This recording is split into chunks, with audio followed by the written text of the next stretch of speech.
I'm going to pick up a comment now from Tony Dick, and it's such an interesting and well thought out comment on what I wrote about, or what I posted about President Trump's options. And he says, first of all, the law, the person in the White House, and the Congress are three equal partners in the US.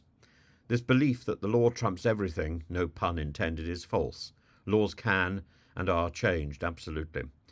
The US relies on its constitution. That is harder to change, but the SCOTUS, that is the Supreme Court of the United States, but the SCOTUS will use that as a basis for their decisions, as they are not adjudicating in favour for people they like.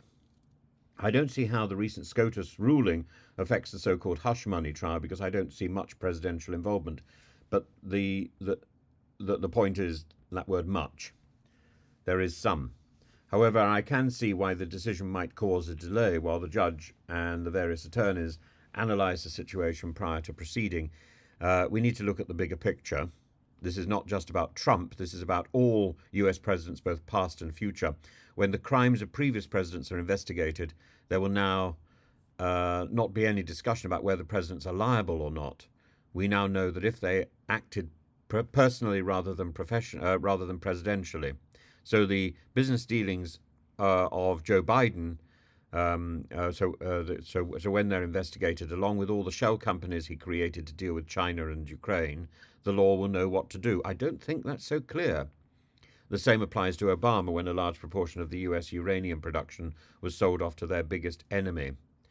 I think this response touches on key aspects about the relationship between the law, the president, and Congress, but it contains some inaccuracies and oversimplifications. So the US government is based on a system of checks and balances among the three branches: the legislative, the Congress, the executive, the president, and the judicial, the Supreme Court and the lower courts.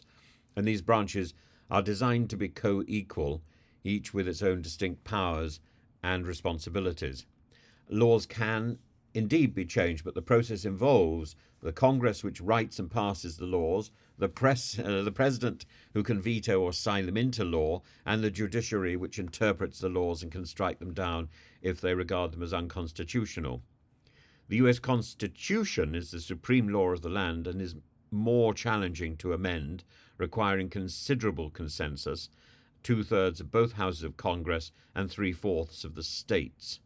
And the Supreme Court of the United States, SCOTUS, which you mentioned a few times, interprets the Constitution and ensures laws align with it. Their decisions can have broad implications, but they are not simply based on their personal preferences, or shouldn't be. They are guided by constitutional interpretation and precedent. As for presidents, they can be held accountable for actions taken outside their official duties, even within the scope of this extraordinary SCOTUS pronouncement. The notion that recent rulings therefore clarify presidential liability aligns with the principle that's already in effect, distinguishing between personal and official actions. But the statement by SCOTUS, I think, makes this much harder to decide, and it tries to de-blur the lines dividing the private and the public role of the president. So I think what the SCOTUS interpretation is doing is saying that anything that is remotely touching on presidential matters will then have immunity, and that's worrying. Anything. And if, as president, this idea of assassination which came in, if the president were to order the assassination of somebody, even their political opponent, they would have immunity. And that, I think, is the most worrying concept.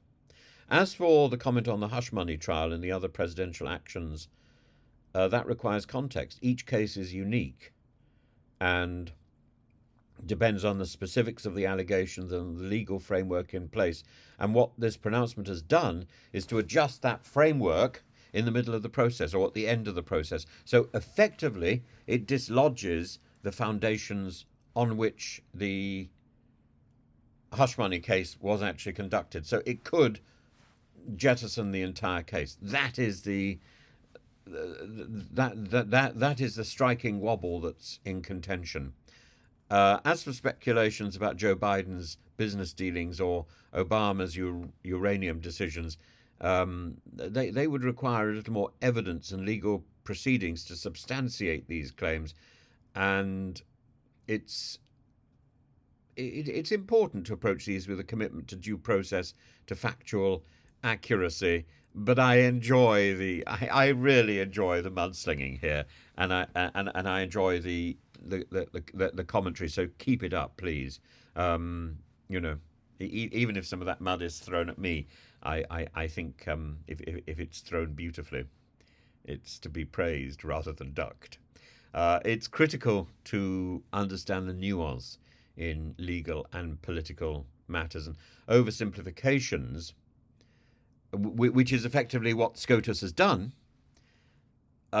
lead to misunderstandings about how the US government can function, does function, will function, and the intricate interplay between its various branches. So it's about a complex relationship, and Tony, you've slightly oversimplified. You've slightly conflated things in a beautiful, nuanced, and clever way, and it sort of stimulates debate, which is what this site is about. And it recognises the distinct roles and the interplay of these branches, and it emphasises the importance of discussion, even a call for more evidence and more analysis and more constitutional investigation. But thank you so much for the comment. It made me very happy to be able to go. You need to see things which you don't agree with in order to try and work out what you do agree with, and I think probably we agree on far more than we would disagree.